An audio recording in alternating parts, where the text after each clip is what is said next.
12장 2장 12절로 18절까지 있는 말씀 공독합니다. 그러므로 나의 사랑하는 자들아, 너희가 나 있을 때뿐 아니라 더욱 지금 나 없을 때에도 항상 걱정하여 두렵고 떨림으로 너희 구원을 이루라. 너희 안에서 행하시는 이는 하나님이시니 자기의 기쁘신 뜻을 위하여 너희에게 소원을 두고 행하게 하시나니 모든 일을 원망과 시비가 없지하라. 이는 너희가 흠이 없고 순정하여 어그러지고 거스르는 세대 가운데서 하나님의 흠없는 자녀로 세상에서 그들 가운데 빛들로 나타내며 생명의 말씀을 밝혀 나의 다름질이 헛되지 아니하고 수고도 헛되지 아니하므로 그리스도의 날에 내가 자랑할 것이 있게 하려 함이라. 만일 너희 믿음의 재물과 섬김 위에 내가 나를 존재로 드릴지라도 나는 기뻐하고 너희 우리와 함께 기뻐하리니 이와 같이 너희도 기뻐하고 나와 함께 기뻐하라. 아멘. 먼저 기도하겠습니다. 전능하신 하나님, 주님의 귀하신 은혜를 감사합니다. 저희들이 날마다 살아가는 가운데 우리를 지키시고 우리를 도우시고 인도하사 주님이 기뻐하시고 주님이 원하시는 아름다운 길로 나아갈 수 있도록 저희들을 이끌어주시고 인도하시는 하나님, 이 시간도 하나님 주님의 말씀이 선포되고 이 말씀이 우리의 심령 가운데 새겨져서 하나님 세상을 이기고 승리하며 살아가는 저희들의 삶이 되게 우리 하나님 아버지 인도하시고 함께해 주시옵소서. 이 사람 하나님께서 기뻐하시는 아름다운 모습으로 하나님의 나라를 이루고 천국을 이뤄나가며 하나님 정말 저희들이 세상 가운데서 빛으로 살아가는 하나님 복음에 합당한 삶의 모습이 되게 우리 하나님 우리 아버지 역사하시고 인도해 주시옵소서. 이 시간 부족한 적은 십자가를 그려주시고 오직 성령이 말씀하시고 성령이 기름 부으시는 복되고 귀한 시간, 은혜의 시간으로 충만케 하시고 인도해 주시옵소서. 감사드리며 우리 주 예수 이름으로 간절히 기도합나이다. 아멘.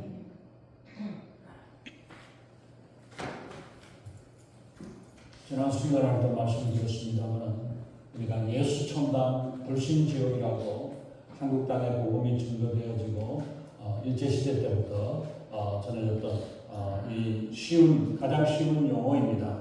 우리 또한 선교지마다 언어는 다르지만 예수 믿고 천국 간다 이 이야기들로 전도하는 그러한 모습들을 우리가 볼 수 있습니다.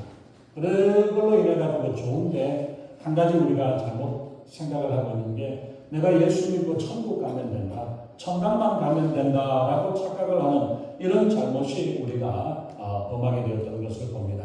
나 예수님께서는 그 제자들에게 또 하나님의 자녀들에게 원하시는 것이 있습니다. 물론 우리가 예수님을 믿고 천국 가는 것, 천국을 가야 하지만 이 땅에서 우리가 해야 할 사명이 있다는 사실을 우리 주님께서 우리에게 말씀하십니다. 우리가 이 땅에 살아있는 동안에 이 땅에 하나님의 나라를 세워가야 함을 말씀을 하고 있습니다. 그래서 이 세상에서 하나님의 뜻을 이루고 하나님의 말씀에 순종하는 사람, 하나님의 기쁘신 뜻을 이루기를 원하셔서 하나님께서 우리에게 소원을 두고 행하게 하신다고 말씀을 하십니다. 그래서 빌립보서 1장 27절에서 말씀하셨던 복음, 구원에 합당한 삶을 살아가야 되는데 이 삶은 바로 하나님이 주신 구원을 이루어가는 삶인 것을 우리에게 말씀합니다. 구원은 우리가 이미 하나님의 은혜로 선물을 받았고 예수님을 믿음으로 말미암아 구원을 얻게 되었습니다. 그러나 우리가 성도로 아직 구원을 받았지만 아직 완성이 되지 않은 상태입니다.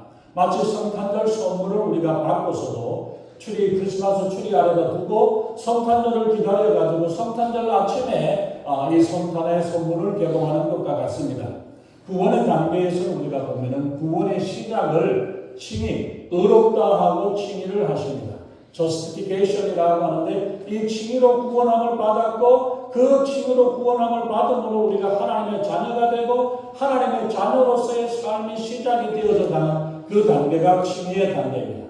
그리고 두 번째 우리가 단계를 보면은 과정의 단계가 있습니다. 이 과정은 성화의 단계, 성화를 통해서 sanctification, 성화를 통해 가지고 하나님의 거룩하심을 닮아가는 이러한 단계로 우리가 나아가는 것. 이 과정이 예수 믿고 나서 우리가 주님 앞에 서는 그날까지 이루어져가는 성화의 단계를 이루어 가야 합니다.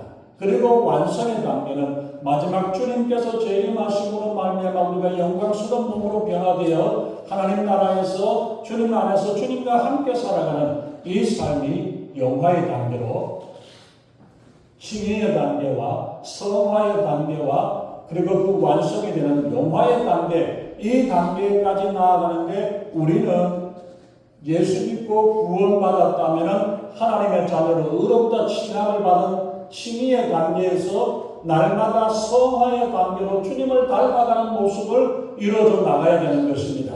예수님을 믿음으로 구원의 씨앗, 생명이 내 안에서 역사하고 자라게 됩니다. 그러나 아직 완성이 되지는 않았습니다. 이 구원의 씨앗, 구원의 생명을 잘 살려서 키워져 나가는 것, 키워나가는 과정을 성화라고 합니다. 그리고 마지막 때 영광스러운 구원의 완성을 이루게 되는 거죠. 그 구원의 과정을 이루어가는 것을 두렵고 떨림으로 만들어가고 세워가라고 12절에서 말씀을 하고 있습니다. 그래서 항상 걱정하여 두렵고 떨림으로 너희 구원을 이루어가라. 이 구원은 예수 믿고 구원 얻는 구원이 아니라 예수 믿고 구원 얻은 자가 예수님을 닮아가며 주님의 뜻 가운데 주님의 인도하심의 가운데 살아가는 성화의 구원을 이루어가라. 우리의 구원은 구원의 과정으로 열매 맺는 과정에 있습니다.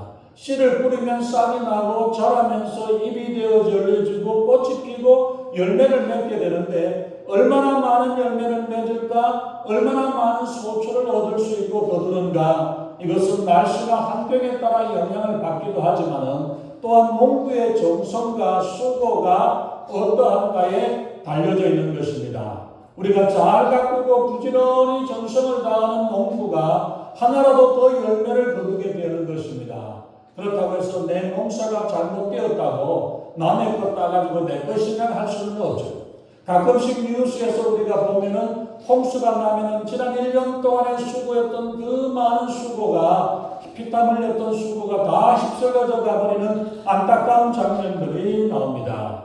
그러면 농부는 애써가지고 수고한 것 한 폭이라도 건져보려고 이렇게 보려고 애쓰고 하는 그런 애쓰는 농부의 그 피땀나는 노력을 이것을 우리가 뉴스를 통해서 우리가 보게 됩니다. 과일나무도 마찬가지죠.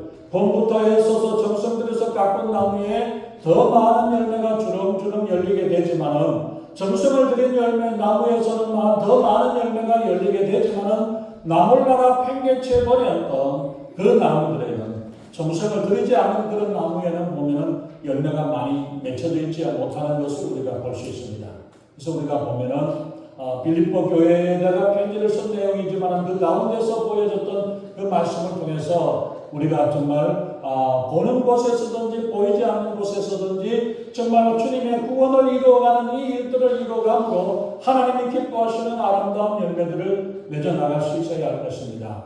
우리는 조금이라도 더 많은 열매, 더 귀한 열매를 맺기 위해서 항상 복종하여 두렵고 떨림으로써 우리의 구원을 이루어 가야 합니다.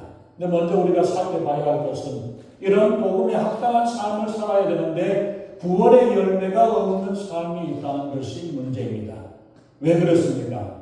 왜 이런 열매 없는 나무가 생기게 됩니까? 예수 그리스도의 마음이 그 안에 있지 못하기 때문인 것을 우리가 알 수 있습니다.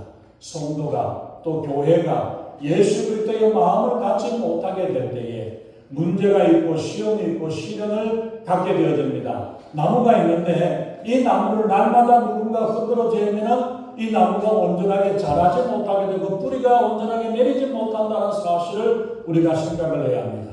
그래서 정말 우리가 문제와 시련 앞에서 날마다 흔들려 버리는 그것이 아니라 온전하게 해나가야 되는데 그렇게 우리가 제대로 신앙생활하지 못하게 되고 열매가 없게 되어진다면 신앙생활이 힘들게 되고 재미가 없게 되어지고 억지로 신앙생활하고 벌받지 않기 위해서 어쩔 수 없어가지고 신앙생활하는 이런 모습이 되어서는 안 되겠죠. 그래서 이처럼 예수님 그리스도의 마음으로 하나 되지 못하고 구원의 열매를 맺지 못하면 기쁨이 없다고 말합니다. 그래서 다윗은 시편 51편에서 말하기를 주의 구원의 열매, 구원의 즐거움을 회복시키시고 자원하는 심령을 달라고 고백을 하고 있습니다. 내가 무엇이든지 정말 자원하는 마음으로 억지로 하고 율법에 매여서 살아가는 신앙생활이 아니라 기쁜 마음으로 주님을 사랑하고 주님을 섬기며 주님을 예배하는 마음으로 주님 앞에 나아갈 때에 이 일들이 정말 우리의 기쁨이 되어지고 기쁨 즐거운 마음으로 구원의 즐거움을 가지고 우리가 신앙생활을 해야 되겠죠. 신앙생활 하는데 내가 기도하는 일이 찬송과 봉사하고 예배하는 일에 기쁨이 되지 못한다면 내 믿음에 뭔가가 잘못되어 있다는 사실을 우리가 생각을 해야 되고 점검을 해야 됩니다. 그래서 예배드리고 찬송을 하고 기도하고 말씀을 읽고 말씀을 듣고 우리의 예배 생활이 짐이 되어지고 할 수 없어서 어쩔 수 없어 가지고 나오는 그런 모습이 아니라 우리가 구원의 기쁨을 회복하면서 날마다 찬송을 기뻐하고 기도하기를 기뻐하고 주님 앞에 나오는 것을 기쁨으로 우리가 나아가야 되는데 왜 내가 꼭 해야 되느냐, 왜 내가 지금 해야 될까, 이러한 모습이 아니라 내가 주님 앞에 나오게 됨을 기뻐하고 감사하고 감격과 감사의 마음으로 주님 앞에 나올 수 있는 이런 신앙생활이 기쁘고 즐거운 신앙생활이 되어질 수 있기를 바랍니다. 예수님께서 또한 우리에게 주신 이 구원의 역사를 이루어가야 되는데 14절에서는 보면은 모든 일에 원망과 시비가 없게 하라고 말씀을 하고 있습니다. 모든 일이라는 것은 뭘 말합니까? 무슨 일이든지 어떤 일이든지 그 일이든지 저 일이든지 내가 지금도 생각하고 있는 그것까지 이것까지도 다 모든 일에 포함이 됩니다. 이거는 안 돼요, 저거는 안 돼요가 아니라 이것까지도 그것까지도 지금도 내 마음속에 바다가 되고 내 마음속에 거리끼고 문제가 되어지는 그것까지 모든 일에 원망과 시비가 없이 해야 된다는 것을 말씀합니다. 원망이라는 것은 불평을 품고 수근수근거리는 것이 원망의 말이고, 시비는 논쟁을 하든지 의심을 품고 악한 생각으로 나오는 불안한 생각이나 의심, 논쟁이나 다툼을 포함하는 그런 여러 가지 시비거리들이 있는 모습을 우리가 볼 수 있죠. 우리의 입에서 원망과 시비가 계속이 되면 우리의 말이 거칠어지게 됩니다. 그렇기 때문에 조심해서 우리의 입에 파수꾼을 세워주시도록 기도하면서 내가 해야 될 말이 이 말이 다른 사람들에게 상처가 되고 아픔이 되어지지 않고 그들의 격려가 되어지고 기쁨이 되어지고 그들을 살리는 말이 되어지도록 우리가 조심해야 되죠. 그런 우리가 원망과 시비거리에 걸리는 사람이 아니라 하나님의 말씀에 즐거움을 가지고 기쁨으로 우리가 순종하는 일이 되어야겠습니다. 문제마다 걸려지고 넘어지고 자빠지고 넘어지면은 제대로 신앙생활이 되겠습니까? 교회는 10년, 20년, 30년, 40년 동안 평생을 두고 신앙생활을 했다고 하는데 그때마다 문제마다 어려울 때마다 걸려지고 넘어지고 이러한 일들로 되어져 버린다면 우리는 신앙이 제대로 잘할 수가 없다는 사실을 우리가 기억해야 합니다. 시험이 오고 문제가 와도 나는 이겼습니다, 나는 합격했습니다 하는 성도가 되어야 합니다. 매일 날마다 이 문제 저 문제 이 돌멩이에 걸려 넘어지고 자빠지고 저 돌멩이에 걸려 넘어지고 자빠지는 사람이 되어서는 안 됩니다. 우리 이 사람과 시비 걸고 저 사람에게 자빠지는 이러한 성도가 되어서는 안 됩니다. 불평과 원망은 인류의 조상 아담 때부터 시작이 되어서 가인 때도 써먹었던 사탄의 방법이었습니다. 수천 년간 내려왔던 사탄의 재래식 무기를 지금도 우리는 그 시험을 갖고 있고 그것 때문에 걸려 넘어지고 이런 가운데서 어려운 가운데 빠지게 되는 모습을 봅니다. 원망과 시비는 상대를 생각하고 배려하지 못하기 때문에 상대방을 생각을 하면서 기쁜 마음으로 이해하고 받아주면 되는데 하나하나 작은 일까지도 다 시비거리로 삼아서는 안 되겠죠. 원망과 시비를 없게 하려면 겸손함과 거짓을 버리고 정직함으로 해야 된다고 말씀합니다. 그리고 서로를 용납하고 용서하는 마음을 가지게 될 때에 그 사람이 잘못을 했다 할지라도 내게 뭔가 또 좋지 않은 이야기를 했다 할지라도 용납하고 용서하고 받아들이는 이런 마음을 우리가 가질 수 있어야 할 것입니다. 에베소서 4장 31절 2절에서 말씀합니다. 너희는 모든 악독과 노함과 분냄과 떠드는 것과 비방하는 것을 모든 악의와 함께 버리고 서로 친절하게 하며 불쌍히 여기며 서로 용서하기를 하나님이 그리스도 안에서 너희를 용서한 것 같이 하라고 말씀합니다. 우리가 서로를 불쌍히 여기고 서로를 용서하기를 하나님께서 그리스도 안에서 너희를 용서한 것 같이 우리가 어떤 죄를 범했을지라도 주님께서 용서해 주셨던 것처럼 우리가 서로를 용납하고 받아주는 마음이 되어야 할 것입니다. 서로를 위하고 서로를 불쌍히 여기고 허물을 용서하면 원망과 시비할 것들이 없게 됩니다. 또한 15절과 16절에서는 보면은 흠이 없고 순전하여 세상에 빛이 되라고 말씀을 합니다. 이 세대, 이 세상은 어그러지고 거스리는 세대라고 말씀을 합니다. 어그러졌다는 말은 하나님의 말씀에서 벗어나고 구부러지고 비틀어졌던 그러한 모습이고, 거슬린다는 것은 정도에서 바로 가지 못하고 벗어나서 타락되고 비틀려 버렸던 왜곡된 상태를 이야기합니다. 어그러지고 거스린 세대라는 것은 바로 불법적이고 사악하고 왜곡된 세상의 정신 상태, 그 상태를 이야기하는데, 그것이 그때도 그랬고 예수님 때도 그랬고 지금 이 시대에는 더하다는 것을 보는데, 모세가 신명기 마지막에서 이스라엘 백성들 하나님의 뜻을 불순종하고 거역했던 강야의 이스라엘 백성들에게 그런 표현을 했고, 또한 2000년 전 예수님께서 악하고 음란한 세대요 믿음이 없고 패역한 세대라고 그 세대를 책망하셨습니다. 이런 어그러지고 거스린 세대가 지금 이 세상은 그보다 더 악한 세상이 되었을 것이고, 그 세상, 악한 세상 가운데서 우리는 살고 있습니다. 이 가운데서 하나님의 자녀된 우리들은 그들 가운데서 빛들로 나타나라고 말씀을 하고 있죠. 그래서 15절부터 있는 말씀을 우리가 보면은, 어그러지고 거스리는 세대 가운데서 하나님의 흠없는 자녀로 세상에서 그들 가운데 빛들로 나타나라. 세상, 그들 어두운 세상이고 악한 세상이라 할지라도 그들 가운데서 빛이 비춰지라는 것입니다. 대낮에 프레시를 켜놓으면 보입니까? 안 보입니까? 켜난지 안 켜난지 잘 몰라요. 그러나 깜깜한 어두운 밤에 성냥불을 켜놔도 밝게 빛나게 보이잖아요. 지금 세상은 어두운 세상에, 깜깜한 세상에서 아무것도 알지 못하는 암흑과 같은, 칠흑 같은 암흑의 세상 가운데 있는데, 그 가운데서 빛을 비춰지게 되고 빛을 나타내게 될 때 다른 모든 사람들이 어두운 가운데서 그 빛을 보게 된다는 것을 말씀을 하죠. 어둠 속에서 별처럼 반짝반짝 빛나는 보배로운 성도들, 아름다운 모습들이 바로 우리 성도들의 모습이 되어지고, 우리의 모습을 통해서 모두가 감탄하고 모두가 귀하게 여기는 빛들이 되고 별과 같이 빛나야 될 것을 말씀을 합니다. 그러기 위해서는 흠이 없고 순전한 모습으로 되어져서 밝은 빛을 비추어야 될 것을 말씀을 하죠.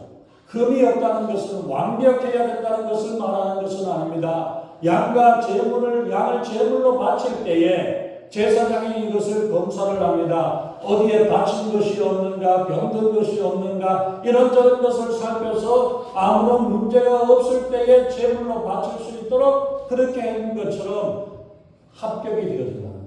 우리의 모습 가운데에서도 합격이 되어지고, 우리의 말과 행동에서 문제가 없고 흠결이 없는 순전한 모습으로 주님 앞에 드려질 수 있는 그러한 삶이 되어야 될 것을 말씀을 합니다. 하나님이나 사람들 앞에서 손가락질 당하지 아니한 그런 삶을 말씀을 하고 있습니다. 순전하다는 것은 또한 불순물이 섞이지 아니하는 온전하고 깨끗한 행실을 말씀합니다. 이런 모든 일들을 가능할 수 있는 일들이 우리의 힘이나 우리의 노력으로 되어지는 것이 아니라 우리 안에서 역사하시는 하나님, 그 하나님께서 우리에게 예수님을 닮아가도록, 우리가 소원을 가지고 행하도록 주님께서 우리의 마음속에 임재하시고 성령으로 임재하셔서 우리에게 소원을 가지고 주님의 뜻을 따르고 주님의 인도하심에 따라 살아가도록 주님께서 함께 해주시겠다고 말씀을 하고 있습니다. 그래서 13절에서 우리 안에서 행하시는 이는 하나님이시니 하나님의 기쁘신 뜻을 위하여 너희로 소원을 두고 행하게 하셨다고 말씀합니다. 우리 안에서 행하시는 이라는 말은 헬라어로 우리가 보면 에네르곤이라고 되어 있는데 영어로 우리가 보면 에너지 우리 안에서 행하시는 이 에너지를 주시는 분, 에너지가 되시는 분, 힘의 원천이 되시고 힘의 근원이 되시는 분이 내가 연습하고 훈련해서 되어지는 게 아니라 내 속에 계시는 하나님, 내 속에 계신 성령께서 역사하시고 성령께서 인도하심으로 말미암아 가능하다는 사실을 말씀합니다. 그래서 하나님께서 이 모든 일들을 행하시는 분은 바로 하나님이심을 믿습니다. 우리 하나님께서 우리 성도들에게 구원의 능력을 강력하고 효과적으로 제공하시고 주님께서 능력으로 함께하셔서 또한 우리에게 갈망한 마음을 주셔서 그 일들을 이루게 하시고 그 일을 만들어가게 하시는 역사를 더해주시는 줄 믿습니다. 이것은 우리 안에서 일하시는 하나님의 역사로 가능한 것입니다. 우리는 날마다 연약하기 때문에 하루에도 몇 번씩 마음이 바뀌는지 모릅니다. 하루에도 몇 번씩이나 이 마음 저 마음으로 흔들리는 것이 우리의 마음이지만 우리 안에 계신 성령을 붙잡을 때에 우리 안에 계신 하나님을 붙잡고 하나님의 인도하심에 따라 나아갈 때에 그때에 하나님의 능력이 하나님의 역사가 우리를 주장하시고 인도하시는 줄 믿습니다. 이 생명력이라는 것, 이 에너지라는 것이 얼마나 귀한 겁니까? 여러분들 한번 아스팔트를 한번 가보세요. 시멘트 바닥에도 보면은 그 바닥을 뚫고 올라오는 것이 새싹입니다. 잔디와 같이 잡초 같은 이런 연약한 것들도 그러한 가운데서 일어나게 되고 바위를 뚫고 나오는 것이 생명력에 있는 모습입니다. 이런 것들이 사람의 힘으로는 불가능한 에너지고 힘의 원천이 있고 하나님께서 생명을 주시고 하나님께서 생명의 능력에 함께 하셨기 때문에 이루어지는 일이고 가능한 일입니다. 이 작은 싹들에게도 이 작은 씨앗들에도 에너지를 주시는 하나님께서 우리 사랑하는 성도들에게 그런 힘을 주시지 않겠습니까? 오히려 하나님의 자녀들에게는 더 넘치는 힘과 능력을 더해주시는 줄 믿습니다. 우리 하나님께서는 이 모든 일들을 가능하게 하시고 행하시는 하나님이신 줄 믿습니다. 그 힘이 하나님이 기뻐하시는 뜻을 위해서 우리에게 소원을 두고 행하게 하신다고 말씀을 하고 있습니다. 우리의 힘이 불평과 시비로 원망으로 파괴적인 힘이 되게 할 것인가 아니면 하나님을 기쁘시게 하는 귀한 사명을 감당하게 될 것인가 이것은 우리의 선택에 달려 있습니다. 여러분들은 하나님이 주신 힘으로 아름다운 열매를 맺게 할 것입니까? 아니면 갈라서고 무너뜨리고 부서지게 하고 사람을 죽이는 말로 우리가 힘들게 어렵게 하는 일들로 되겠습니까? 같은 물질이라도 감당하지 못하고 홍수를 일으키게 되면 사람을 죽이는 파괴력이 있지만은 절제되고 조절이 되어지고 이렇게 되어진다면 사람을 살릴 수 있는 에너지로 사용되어질 수 있다는 사실을 우리는 기억해야 합니다. 여러분은 당신은 홍수를 일으키는 물이 되기를 원합니까? 전기를 일으키고 사람을 살리는 물이 되기를 그 힘이 되기를 원하십니다. 정말 우리 안에서 내 안에 계신 하나님의 능력과 생명의 능력을 우리가 주님의 말씀을 붙잡고 주님 앞에서 우리의 소원을 좋은 일에 옳은 일에 주님 앞에 붙잡고 나아가며 하나님의 인도하심에 따라서 나아감으로 생명을 일으키고 살리는 역사들을 이루어가며 교회를 세워가는 믿음을 세워가는 우리의 역사로 일어나갈 수 있기를 바랍니다. 초원에 가면 소가 3마리가 있었습니다. 한 마리는 얼룩소고 한 마리는 누런 소고 한 마리는 검정소였습니다. 이 3마리가 사이좋게 다니면서 날마다 같이 다니면서 하니까 아주 평화롭게 풀을 뜯어먹고 갑니다. 멀리서 사자가 그것을 잡아 어떻게 소를 잡아먹어야 되는데 날마다 같이 다니니까 이게 어떻게 할 수가 없어요. 따라갔다가 셋이서 같이 끌고 박아버리고 뒷발로 차버리고 이러니까 도저히 감당을 못하니까 안 되니까 어떻게 해야 될까 생각을 하다가 사다가 깨를 내가지고 갑니다. 어느 날 한 마리가 보니까 누른 소가 조금 멀리 떨어진 데서 풀을 뜯어먹고 있으니까 살짝 가가지고 사자가 이야기를 합니다. 누른 소, 야 누른 소야 너 왜 혼자 있는지 아냐? 너는 제일 약하다 그러더래. 이런 식으로 꼬이고 또 한 사람은 한 마리 더 하니까 셋이서 같이 있다가 너 때문에 다른 검정소 때문에 너희들이 살아가지 검정소 때문에 무서워가지고 다른 소를 안 한 거다. 이런 식으로 서로를 같이 불신하게 되고 네가 잘났다, 네가 최고라고 이야기를 해버리니까 서로가 다 불신을 하게 되고 서로 같이 함께하지 못하는 거예요. 그러니까 세 마리가 다 뿔뿔이 흩어져 있을 때 한 마리씩 잡아먹었다는 이야기를 합니다. 서로가 제 잘난 모습으로 착각을 하면 서로 원망하고 불평하면 하나가 되지 못하고 사탄의 밥에 사탄이 잡아먹히게 됩니다. 그러나 우리가 서로 겸손하게 나아가면 용납하지 못할 것이 없는 줄 믿습니다. 하나님의 기쁘신 뜻을 내 마음의 소원을 두고 행하는 사람이 되라고 하나 되라고 주님이 말씀하신 그 말씀 앞에 내 생각과 내 계획과 내 감정과 지난 과거의 것들을 내어버리고 하나님의 기쁘신 뜻을 이루기 위해 그 뜻을 이루기를 기뻐하는 성도가 되시기를 예수님의 이름으로 축원합니다. 하나님의 뜻이 하늘에서 이루어진 것 같이 이 땅에서 하나님의 뜻을 이루기를 기뻐하는 성도요, 내가 원하고 내가 말하는 대로 살아가는 삶이 아니라 하나님의 뜻을 이루고 하나님의 말씀에 순종하며 그 뜻을 따라 이루기를 기뻐하고 함께 나 혼자가 아니라 내가 먼저가 아니라 함께 그 일을 이뤄나가며 어려울 때마다 원망하고 불평하는 사람이 아니라 서로를 용서하며 겸손하게 즐거움으로 순종할 때에 이 하나님의 놀라우신 역사들, 하나님이 기뻐하시는 이 일들로 하나님께서 기뻐하시는 귀한 교회, 귀한 성도가 되시는 줄로 믿습니다. 이 일들을 우리가 함께 기도하고 함께 손을 잡고 한 마음이 되어서 하나님의 뜻을 이루고 감당할 수 있는 우리 귀한 로롱하는 친구가 될 수 있기를, 우리 귀한 성도님 되시기를 예수님의 이름으로 축원합니다. 기도하겠습니다. 전능하신 하나님, 정말 저희들의 마음속에 원망과 시비가 아니라 하나님의 뜻을 이루기를 기뻐하고 하나님의 뜻 가운데 살아가며 우리 마음속에 계신 성령님, 우리 마음속에 계신 하나님의 뜻을 기뻐하고 주님을 기뻐하며 주님을 기쁘시게 하며 주님 앞에 찬양과 감사와 기쁨으로 주님을 예배하며 주님의 말씀에 따라 믿음으로 살아가며 순종함으로 서로를 낮게 여기고 서로를 세워가며 기쁨으로 주님을 섬기는 아름다운 모습으로 주님 앞에 나아갈 때 이 악한 세상, 어둠의 세상에서 빛으로 나타나서 하나님이 기뻐하시고 하나님의 뜻을 이루고 주님 앞에 나아가는 아름다운 뜻을 이루어 나갈 수 있는 저희들 되게 우리 하나님 아버지 인도하시고 함께해 주시옵소서. 그래서 하나님 정말 저희들의 삶을 통해 우리의 모습을 통해서 하나님의 영광을 드러내며 하나님의 기뻐하시는 귀한 뜻을 이루고 감당할 수 있는 놀라운 역사들이